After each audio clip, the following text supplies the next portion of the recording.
አሳ ይበላል አይበላም? በጾም ይበላል አይበላም? አቤት። አሁን ይህንን ጥያቄ ሰው ከመቶ መምህር ይጠይቀዋል። ለምን የሚጠይቀው? ድንገት ይበላል የሚል መምህር ባገኝ አባ አቤት የግዳጅ በመሆንበት ጊዜ ሴቷ የተፈጥሮ ግዳጅ በመሆንበት ጊዜ ቤተክርስቲያን ምገባ ችግር አለው የለም? ችግር የለም ግቢ። የእሷን ሀሳብ ነው የነገራል። ከዚያ ምን ማድረግ ትችላለህ? ያኛውንስ አባቷ ግን እንዳትገቢ 8ኛው ቀን ብቻ አራት አይደል? ምን ታደርጋለች? አይ አባ ገሌ ጥሩ አይደለም፣ አባ ገሌ ግን ጥሩ ናቸው አያካብዱም ይባላል። እንግዲህ ማለት ነው ይኸው ችግሩ እኮ እዚህ እኮ ነው የሚመጣው ማለት ነው። የራሳችን ሀሳብ የሚነግረን ሰው ለእኛ ደግ ይመስልና ማለት ነው። አባቴ አቤት ተክሊል ልንፈጽም ነበር። እሺ ተክሊል ልንፈጽም ስል የባልንጀራዬ ወርሃ ጽጌዋ ወይም የወራዊ ግዳጇ መጣ። እንዴት ይሆን? እግዚአብሔር አያውቀው የለም? ግቡና ቁረቡ። አያውቀውማ የለም። አሁን ነገ የሚያመጣውን መቅሰፍትም የሚያውቅ የለም በእውነቱ ማለት ነው። ተሽሞር ሙሮ አሁን እዚያ እንግዲህ ተክሊሉ ተለብሶ ሕግ ተሽሮ ተገባና ነገ ትዳሩ ኧረ እናያለን። እስኪ ልጁ ተተካ፣ ዘሩ ተባረከ፣ ታየ።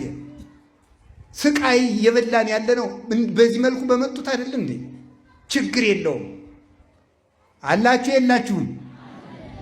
አባቴ አቤት እኔ ላገባ ነበር። እሺ እና አንዳችን ድንግልና የለንም። እሺ እንዲሁ ግን ዘመዶቻችን እንዳያፍሩ ዝም ብለው ቆዋን ቢያደርጉልን ችግር የለም።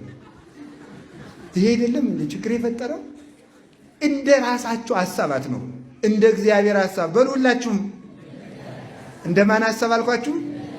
እንደ እግዚአብሔር ሐሳብ። ችግር የለም ችግር የለም የሚለን ሰው የራሳችን ሐሳብ ነው እንጂ የሚነግረን የእግዚአብሔርን ሐሳብ አይደለም ማለት ነው። የእግዚአብሔርን ሐሳብ አይደለም። አሁን ሰው ከቤተ ክርስቲያን ቤተ ክርስቲያኒቱ ከበደች እያለ የሚወጣው ለምንድን ነው? የራሱን ሐሳብ እዩት። ቆይ ስርቆት የማይመኝ ሰው ማን ነው? ሁላችንም። ዝሙት የማይፈትነው ማን ነው? ሁሉም።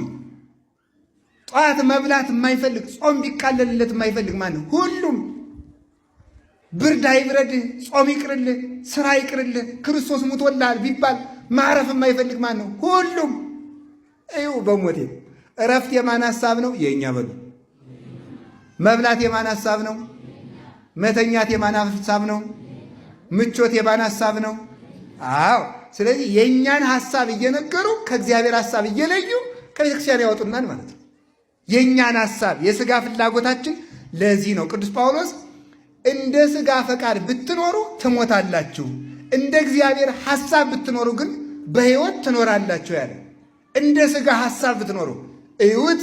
እውነት እውነት በእውነት ሌላውን ሁሉ የሚሰብከውን በየቴሌቪዥኑ በየጉዳጉዱ ያለውን ከቤተ ክርስቲያን ውጭ ያለውን እዩት። ምን የሚለው? እንደ ሥጋ ሐሳብ። ጸሎቱ ተጸለየ። እሺ ሲጸለይ ምንድን ነው? የዛሬ ወር መኪና ትገዛለህ። መኪና ቁም ነገራችን አይደለም። ቁም ነገራችን መንግሥተ ሰማያት በሉ። መንግሥተ ሰማያት በሉ በሉ እንጂ። አሁን ተመልከቱ። የዛሬ ሐሳብ ሲከሱ የነበሩ ሰዎች ይታሰራሉ። የዛሬ ወር ቤት ይደርሳል። ይህ ሁሉ የምን ሐሳብ ነው? የሥጋ ሐሳብ ነው። እንዲህ ያለ ስብከት በእውነቱ ሞት ነው። እንዲህ ያለ ነገር የምትፈልጉ ከሆነ ከእግዚአብሔር ሐሳብ ትወጣላችሁ። የእግዚአብሔር ሐሳብ በሉ እንጂ።